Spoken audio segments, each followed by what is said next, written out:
In this video, what I'm going to show you is a way to manage your ongoing clients, like your retainer clients, using a consistent system with Trello boards. So what you'll have a list of tasks and projects that are visible to your client and your team as well that you have locked in for this month. So just the things you've got on for this month.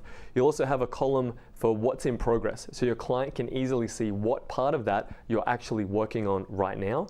There's also a space for things you're waiting for feedback on, so the client knows what you're waiting for them on as well. And then there's a list of dones, so things you've done in previous months. So you've got history of the projects that you've done and the work that you've completed over time. Okay, so there are really 5 keys to making this work properly.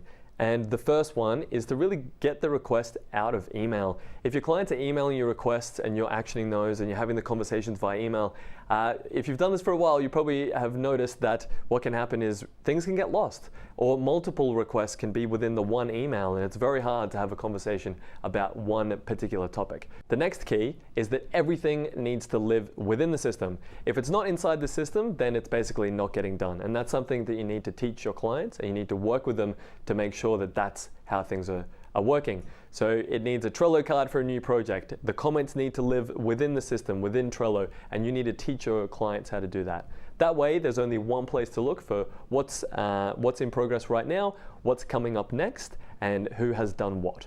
To save yourself some time when creating these systems consistently, and when you're spinning this up for a new client, what you want to do is you want to use a template. Then all you have to do is just duplicate it, edit some things to suit the new client that you're working with, and you're ready to go with the consistent system you're using across all of your other clients, much faster and easier. You also want to be booking in a monthly WIP review with your clients. Now WIP, W-I-P, stands for work in progress. So you want to let them know what has been worked on, what you need feedback from, what you actually need from them, what's in progress, and what's actually coming up next. We do this just via Zoom, via a screen share, and we just open up the Trello board, screen share that, the client can get access to what we're seeing, and we just walk them through each of the different parts, the new projects that are coming up, things we need feedback on, and so on. This helps us teach our clients how to actually use the system, which is fantastic. It gets us all on the same page and the same rhythm with how it all works. The final key is to batch the feedback. So what this means is when your clients have ideas or they've got requests that they want from you, you don't want to be handling these via email as one-off things as they come in. Give the client a place to actually park this stuff, and then you can review that during the monthly WIP meeting. So we just have a area within Trello where they can actually park these ideas. They can put some of the notes that they've got and things that they want to work on and have a chat to us about later, and then we review them in bulk. We batch process all of this stuff in one hit. This is the client dashboard. So you can see over on the left here, we've got a bit of a user guide, so they can start here. Just a bit of a welcome to your client to let them know that they're in the right place. And also what I like to do is record a bit of a video here just to explain how this works. So you can use something like Loom, and you can just walk through your process and how you want the client to use this system. Okay, what we've also got in here is a bit of contact info about your own business. So we've got your own support email there.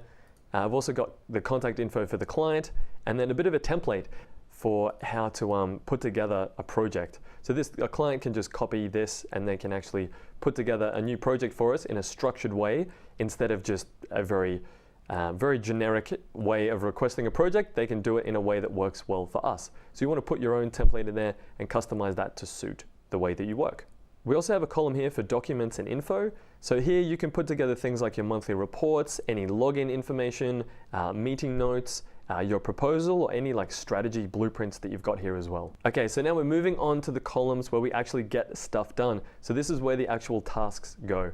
So we've got the someday maybe ideas. This is where the client can just park a new project in here. So example, project, they could just type that in there. And then these things they can park, and you can review those when it comes time for your monthly WIPs. There's another column here for info needed. So some additional information is required from the client. So we like to put the projects in there so they know stuff that we need from them. Any monthly recurring tasks. So if you do things like Facebook ads, or you do a particular SEO checklist, or send monthly reports, this would go within the monthly task area. Backlog are for things that actually need to get done, and you're going to prioritize those and schedule them. They're all planned and ready to go, and they just sit in the backlog. To do next month, are things that are basically going to be done next month. So the projects that aren't going to be on the current queue, you've actually put them in for next month. So it's April this month, I'd put that in the current month. I'd just change this to April and then put in May for the next month. And if a client has additional projects that go outside what we've got in the retainer, we'll actually just put them in for the next month. And also during our monthly WIP, we'll actually plan these out so we know what's in and what's out according to the retainer that our client's on.